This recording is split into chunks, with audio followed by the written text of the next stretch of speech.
ನಮಸ್ಕಾರ. ಎಲ್ಲ ವೀಕ್ಷಕರಿಗೂ ಈದ್ ಉಲ್ ಫಿತರ್ ಹಬ್ಬದ ಶುಭಾಶಯಗಳು. ಆರಂಭದಲ್ಲಿ ವಾರ್ತಾ ಮುಖ್ಯಾಂಶಗಳು. ವ್ರತನಿಷ್ಠೆಯ ಪುಣ್ಯ ಮಾಸಕ್ಕೆ ಹೃದಯಂಗಮ ಬೀಳ್ಕೊಡುಗೆ. ಪವಿತ್ರ ಈದ್ ಆಚರಣೆಯಲ್ಲಿ ಮುಳುಗಿ ನಾಡು.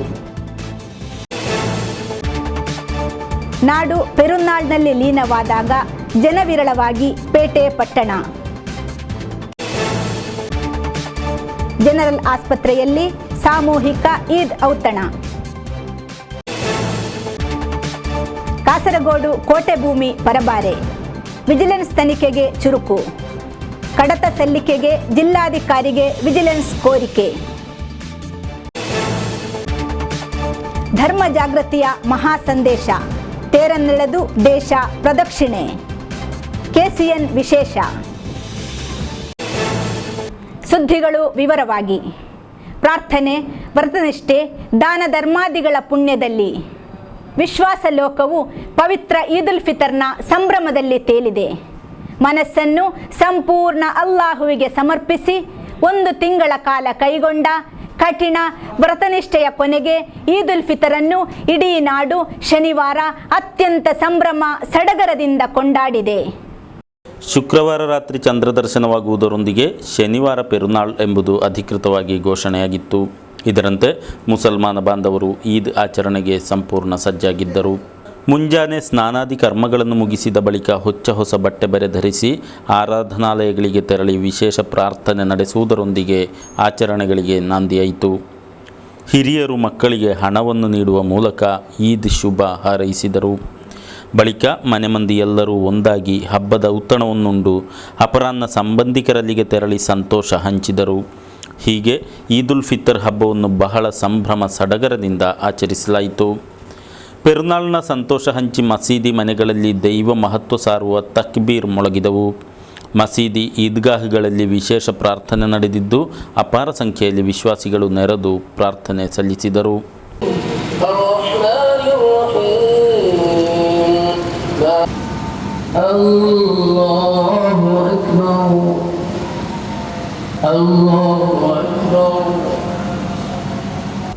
ಮಳೆ ಶಕ್ತಿ ಪ್ರಾಪಿಸಿರುವುದರಿಂದ ಸದ್ರಿ ವರ್ಷ ಈದ್ಗಾಗಳು ಕಡಿಮೆಯಾಗಿದ್ದು ಇದರಿಂದ ಮಸೀದಿಗಳಲ್ಲಿ ವಿಪರೀತ ಜನದಟ್ಟಣೆ ಸೃಷ್ಟಿಯಾಯಿತು.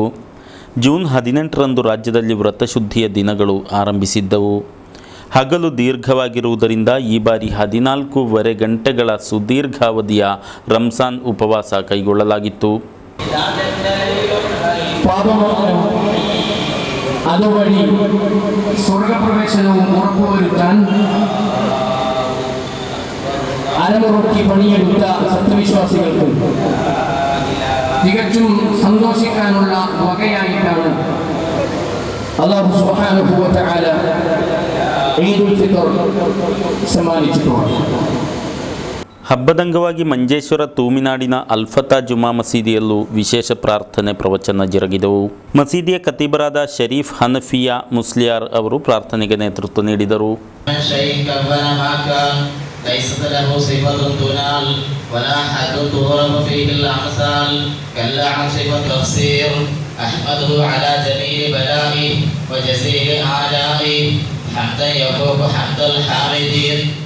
ಸಾರ್ವಜನಿಕ ಪ್ರಾರ್ಥನೆಯಲ್ಲಿ ಸಾವಿರಾರು ಮಂದಿ ವಿಶ್ವಾಸಿಗಳು ಪಾಲ್ಗೊಂಡರು.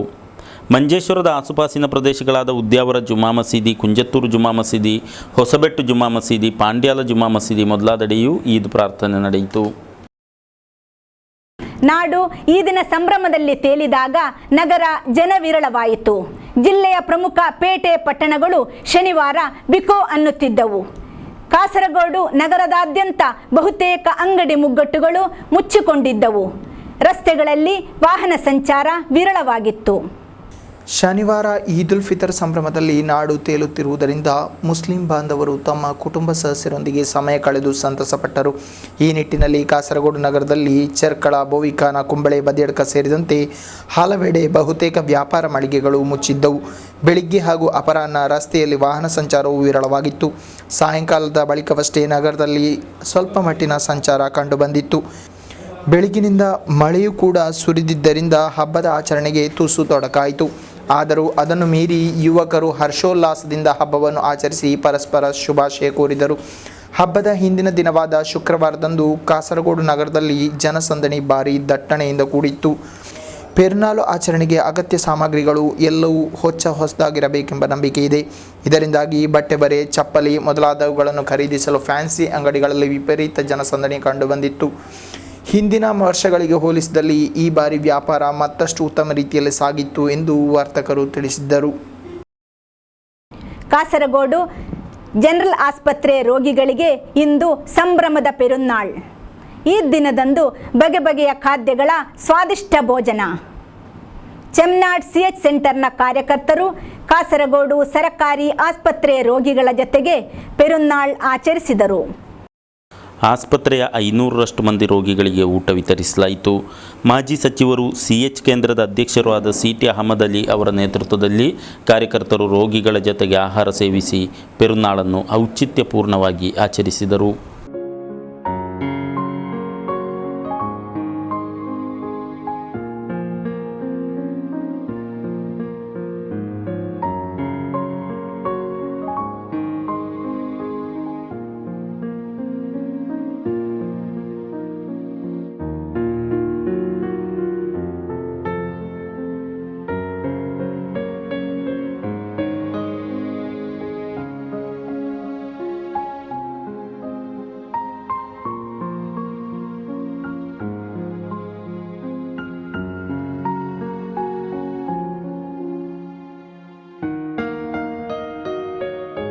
ಕುನ್ನಿಲ್ TTM Jamal, CM Mustafa, A Thaju, PM Abdullah, CH Saju, MA Siddique, Mujeeb Rahman ಮೊದಲಾದವರು ನೇತೃತ್ವವಿದ್ದರು.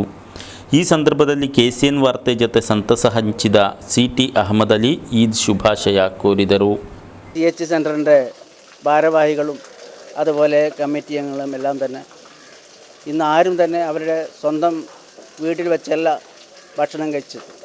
ഇന്ന് പാവപ്പെട്ട രോഗികളോടൊപ്പം ഭക്ഷണം കഴിക്കണം എന്ന് വളരെ നേരത്തെ തീരുമാനിക്കുകയും ഈ പാവപ്പെട്ട രോഗികളോടൊപ്പം ഒന്നിച്ച് ഭക്ഷണം കഴിക്കാനും അതുപോലെ തന്നെ ഈ രോഗികളോടൊപ്പം അല്പം ഒന്നിച്ച് പെരുന്നാൾ ആഘോഷിക്കുവാനും ഇനി ഭാവിയിൽ കുറേ കൂടി CH സെൻ്ററിൻ്റെ പ്രവർത്തനങ്ങൾ വിപുലീകരിച്ചുകൊണ്ട് പാവപ്പെട്ട രോഗികൾക്ക് ഇതിനേക്കാൾ മെച്ചപ്പെട്ട സേവനം ചെയ്യാൻ ആവശ്യമായ നടപടികളുമായി CH സെൻ്റർ മുന്നോട്ട് പോവുകയാണ്. ಕಾಸರಗೋಡು ಕೋಟೆ ಭೂಮಿಯ ಬಗ್ಗೆ ವಿಜಿಲೆನ್ಸ್ ತನಿಖೆ ಮತ್ತಷ್ಟು ಚುರುಕುಗೊಳಿಸಲಾಗಿದೆ. ಇದರ ಅಂಗವಾಗಿ ಕೋಟೆಯ ಭೂ ಸಂಬಂಧಿಯಾದ ಎಲ್ಲ ಕಡತ ದಾಖಲೆಗಳನ್ನು ತುರ್ತಾಗಿ ಒದಗಿಸುವಂತೆ ಕೋರಿ ವಿಜಿಲೆನ್ಸ್ DYSP KV ರಘುರಾಮನ್ ಅವರು ಜಿಲ್ಲಾಧಿಕಾರಿಗೆ ಪತ್ರ ರವಾನಿಸಿದ್ದಾರೆ. ಕಾಸರಗೋಡು ಕೋಟೆ ಹಾಗೂ ಪರಿಸರ ಒಳಗೊಂಡ 3.68 ಎಕರೆ ಸ್ಥಳದ ಮಾರಾಟ ಸಂಬಂಧಿಸಿದ ಎಲ್ಲ ದಾಖಲೆಗಳ ಸಲ್ಲಿಕೆಗೆ ಕೋರಲಾಗಿದೆ. ಸ್ಥಳದ ಬಗೆಗೆ ನೋಂದಾವಣಾ ಕಚೇರಿಯಲ್ಲಿರುವ ದಾಖಲೆಗಳ ನೀಡಿಕೆಗೆ, ಕಾಸರಗೋಡು ಸಬ್ ರಿಜಿಸ್ಟ್ರಾರ್ಗೆ, ತಳಂಗೆರೆ ಗ್ರಾಮ ಕಚೇರಿಯಲ್ಲಿರುವ ದಾಖಲೆ ನೀಡಿಕೆಗೆ ಗ್ರಾಮಾಧಿಕಾರಿಗೆ ಹಾಗೂ ತಾಲೂಕು ಕಚೇರಿ ದಾಖಲೆ ತಲುಪಿಸಲು ತಹಶೀಲ್ದಾರಿಗೆ ಪತ್ರ ನೀಡಲಾಗಿದೆ. ಕೋಟೆ ಮಾರಾಟಕ್ಕೆ ಸಂಬಂಧಿಸಿ ಕಂದಾಯ ಆಯುಕ್ತ TO ಸೂರಜ್ ಸಹಿತ 15 ಮಂದಿ ವಿರುದ್ಧ ಭ್ರಷ್ಟಾಚಾರ ನಿಷೇಧ ಕಾನೂನು ಪ್ರಕಾರ ಪ್ರಕರಣ ದಾಖಲಿಸಿರುವ ಹಿನ್ನೆಲೆಯಲ್ಲಿ ಈ ಕ್ರಮ ಕೈಗೊಳ್ಳಲಾಗಿದೆ. ದಾಖಲೆಗಳ ವಿಸ್ತೃತ ತಪಾಸಣೆ ಬಳಿಕವಷ್ಟೇ ಹೇಳಿಕೆ ದಾಖಲು ಸಹಿತ ಮುಂದಿನ ಕ್ರಮ ಕೈಗೊಳ್ಳುವುದಾಗಿ DYSP ತಿಳಿಸಿದ್ದಾರೆ.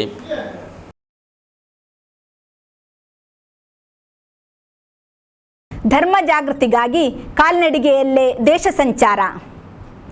ಆಂಧ್ರ ಪ್ರದೇಶದ ತಿರುಪತಿ ನಿವಾಸಿಯಾದ 45ರ ಹರೆಯದ ವ್ಯಕ್ತಿಯ ಈ ಪುಣ್ಯ ಕೈಂಕರ್ಯ ನಿಜಕ್ಕೂ ಹುಬ್ಬೇರಿಸುವಂಥದ್ದು. ಕನ್ಯಾಕುಮಾರಿಯಿಂದ ಕಾಶ್ಮೀರದವರೆಗೆ ಹನುಮಂತನ ವಿಗ್ರಹವುಳ್ಳ ಭಾರೀ ರಥವನ್ನು ಎಳೆದುಕೊಂಡು ಪಾದಯಾತ್ರೆ ನಡೆಸುವ ಗುರಿ ಇಟ್ಟಿದ್ದು ಶನಿವಾರ ಕಾಸರಗೋಡಿಗೆ ತಲುಪಿದ್ದಾರೆ. ಜಯರಾಮ ಸೀತಾರಾಮ್ ರಮೇಶ್ ಸ್ವಾಮಿ ಎಂಬ ವೃತ್ತಿಯಲ್ಲಿ ಇಂಜಿನಿಯರು ಕೂಡ ಆಗಿರುವ ಇವರು ಇದೇ ಕಳೆದ ಮೇ 24ರಂದು ತಿರುಪತಿಯಿಂದ ಕೈಯಲ್ಲೇ ರಥವನ್ನೆಳೆದುಕೊಂಡು ರಥಯಾತ್ರೆ ಆರಂಭಿಸಿದ್ದು ಬೆಂಗಳೂರು, ಮೈಸೂರು, ಮಡಿಕೇರಿ, ಮಂಗಳೂರು ಮೂಲಕ ಸಾಗಿ ಶನಿವಾರ ಕಾಸರಗೋಡಿಗೆ ತಲುಪಿದ್ದಾರೆ. ಈಗಾಗಲೇ 800 ಕಿಲೋಮೀಟರ್ ಕಾಲ್ನಡಿಗೆ ಯಾತ್ರೆ ಪೂರ್ಣಗೊಳಿಸಿದ್ದು ಇಲ್ಲಿಂದ ತಿರುವನಂತಪುರಕ್ಕೆ ಸಾಗಿ ಬಳಿಕ ಕನ್ಯಾಕುಮಾರಿಯಿಂದ ಕಾಶ್ಮೀರದ ಪೂಂಚ್ವರೆಗೆ ರಥಯಾತ್ರೆ ಕೈಗೊಳ್ಳಲಿದ್ದಾರೆ.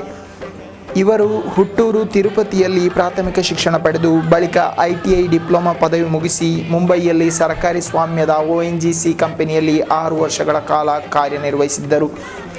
ಬಳಿಕ ದುಬೈ ಕಂಪನಿಯೊಂದರಲ್ಲಿ 3 ವರ್ಷಗಳ ಕಾಲ ದುಡಿದಿದ್ದು ಬೆಸ್ಟ್ ಎಂಪ್ಲಾಯ್ ಬಹುಮಾನ ಪಡೆದಿದ್ದರು. 2000ನೇ ಇಸವಿಯಲ್ಲಿ ಹುಟ್ಟೂರು ತಿರುಪತಿಗೆ ಬಂದಿದ್ದಾಗ ಸ್ಥಳೀಯ ದೇವಸ್ಥಾನದಲ್ಲಿದ್ದ ಸನ್ಯಾಸಿಯೋರ್ವರ ಮಾರ್ಗದರ್ಶನದಿಂದ ಪ್ರಚೋದನೆಗೊಂಡು ದೀಕ್ಷೆ ಸ್ವೀಕರಿಸಿದರು. ಬಳಿಕ ಧರ್ಮ ಕೈಂಕರ್ಯಗಳಿಗೆ ತಮ್ಮ ಜೀವನವನ್ನು ಮುಡಿಪಾಗಿರಿಸಿ 2007ರ ಸೆಪ್ಟೆಂಬರ್ 21ರಂದು ತಮ್ಮ ಮೊದಲ ಕಾಲ್ನಡಿಗೆ ಯಾತ್ರೆಯನ್ನು ದೇಶದಾದ್ಯಂತ ಹಮ್ಮಿದ್ದರು. ಇದೀಗ ಅವರ 2ನೆಯ ಯಾತ್ರೆಯಾಗಿದ್ದು 2020ರಲ್ಲಿ ಯಾತ್ರೆ ಪೂರ್ಣಗೊಳಿಸುವ ನಿರೀಕ್ಷೆಯನ್ನಿಟ್ಟಿದ್ದಾರೆ ಎಂದು ಸ್ವಾಮೀಜಿಯವರು KCN ವಾರ್ತೆ ಜೊತೆ ತಮ್ಮ ಮನದಾಳವನ್ನು ಹಂಚಿಕೊಂಡರು. ಈ ಯಾತ್ರಾ ಮೈನ್ ಉದ್ದೇಶ ಲೋಕ ಎಲ್ಲ ಕ್ಷೇಮ ಇರಬೇಕು, ಎಲ್ಲರಿಗೂ ಒಳ್ಳೆ ಆಗಬೇಕು. ಹನುಮಾನ್ ದೇವರು ಎಲ್ಲರಿಗೂ ಒಳ್ಳೆ ಸುಖ ಕೊಡಬೇಕಂದ್ರೆ ಈ ಯಾತ್ರೆ ಮಾಡ್ತಾಯಿದ್ವಿ. ಇದರಲ್ಲಿ 800 ಕಿಲೋ ಈ ರಥ ವೈಟು, ಇದು ಒಬ್ಬರೇ ತೊಗೊಂಡು ಬರ್ತಾಯಿದ್ವಿ. ಇದರಲ್ಲಿ ಎಲ್ಲರಿಗೂ ಗೊತ್ತಾಗಬೇಕಂದ್ರೆ ಎವರಿ ಹ್ಯೂಮನ್ ಬೀಯಿಂಗ್ ಎಂಗೆ special power, they just produce the power. Live your fearlessness, faith with Lord. ದೇವರಿಗೆ ವಿಶ್ವಾಸ ಮಾಡಿದೆ ಅಂದರೆ ಅವ್ರಿಗೆಲ್ಲರಿಗೂ ಎಲ್ಲ ಚಕ್ಕಿರ್ತದೆ. ನಮ್ಮೆಲ್ಲ ಯೂನಿಟಿ ಇರಬೇಕು. ದೇಶದಲ್ಲಿ ಯಾತ್ರೆ ಕೈಗೊಂಡಿದ್ದಾಗ ಹಿಂದೂಗಳು ಮಾತ್ರವಲ್ಲದೆ ಮುಸಲ್ಮಾನ ಕ್ರಿಶ್ಚಿಯನ್ ಬಂಧುಗಳು ಉಳಕೊಳ್ಳಲು ವ್ಯವಸ್ಥೆ ಮಾಡಿಕೊಟ್ಟದ್ದು ಸಂತಸವಾಗಿದೆ. ಭಾರತ ದೇಶದಲ್ಲಿ ಎಲ್ಲರೂ ಜಾತಿ ಮತ ಧರ್ಮವನ್ನು ಮೀರಿ ಪ್ರೀತಿ ವಿಶ್ವಾಸದ ಮೂಲಕ ಬಾಳುವಂತಾಗಬೇಕು ಎಂದರು. ತನ್ನ ಈ ಸೇವಾ ಕಾರ್ಯವನ್ನು 15 ವರ್ಷಗಳಿಂದ ಸತತವಾಗಿ ಮಾಡಿಕೊಂಡು ಬರುತ್ತಿದ್ದು ನಿರೀಕ್ಷೆಗೂ ಮೀರಿದ ಯಶಸ್ಸು ಕಂಡಿದೆ ಎಂದರು. ಯುವಕನಿಗೆ ಹಲ್ಲೆಗೈದ 2 ವಿರುದ್ಧ ಪ್ರಕರಣ ದಾಖಲಿಸಲಾಗಿದೆ. ಬದಿಯಡ್ಕ ನಿವಾಸಿ ಸುಂದರ ಎಂಬವರು ಹಲ್ಲೆಗೊಳಗಾದವರು. ಇವರ ದೂರಿನಂತೆ ಗೋಳಿಯಡ್ಕ ನಿವಾಸಿಗಳಾದ ನಾಸರ್ ಹಾಗೂ ಅಶ್ರಫ್ ಎಂಬವರ ಮೇಲೆ ಕೇಸು ದಾಖಲಿಸಲಾಗಿದೆ. ವೈಯಕ್ತಿಕ ದ್ವೇಷವೇ ಹಲ್ಲೆಗೆ ಕಾರಣವೆನ್ನಲಾಗಿದೆ. ಬಸ್ಸು ಮಾಲಕರ ಕಾರ್ಮಿಕರ ನಿರಂತರ ಕೂಗು ರೋಷಕ್ಕಿನ್ನು ಇತಿಶ್ರೀ. ಬಸ್ಸು ನಿಲ್ದಾಣ ರಸ್ತೆ ಶೋಚನೀಯ, ಬಸ್ಸುಗಳು ನಿಲ್ದಾಣ ಪ್ರವೇಶಿಸದು ಎಂಬ ಎಚ್ಚರಿಕೆಯ ಕರೆಗಂಟೆಗೆ ಇನ್ನೂ ಆಸ್ಪದವಿಲ್ಲ. ನಗರದ ಹೊಸ ಬಸ್ಸು ನಿಲ್ದಾಣ ರಸ್ತೆಯು ಹಾಗೆ ಇಂಟರ್ಲಾಕ್ ಅಳವಡಿಕೆ ಮೂಲಕ ಸಜ್ಜಾಗುತ್ತಿದೆ. ಬಸ್ಸು ನಿಲ್ದಾಣ ರಸ್ತೆ ನವೀಕರಣ ಪ್ರಕ್ರಿಯೆ ತ್ವರಿತ ರೀತಿಯಲ್ಲಿ ಮುಂದುವರಿಯುತ್ತಿದೆ. ಸಂಪೂರ್ಣ ಇಂಟರ್ಲಾಕ್ ಮೂಲಕ ದುರಸ್ತಿಗೊಳಿಸಿ ತಕ್ಕ ಮಟ್ಟಿಗೆ ಶಾಶ್ವತ ಪರಿಹಾರಕ್ಕಾಗಿ ಯತ್ನಿಸಲಾಗಿದೆ. ಈ ಹಿಂದೆ ಡಾಮರು ರಸ್ತೆಯನ್ನು ಪ್ರತಿ ವರ್ಷ ಮಳೆಗಾಲದಲ್ಲಿ ತೇಪ ಹಚ್ಚುವ ಕಾರ್ಯವನ್ನಷ್ಟೇ ನಡೆಸುತ್ತಿದ್ದು, ಡಾಮರು ಮಳೆಗೆ ಕೊಚ್ಚಿ ಹೋಗಿ ಬೃಹದಾಕಾರದ ಹೊಂಡ ಸೃಷ್ಟಿಯಾಗುವುದು ವಾಡಿಕೆಯಾಗಿದೆ.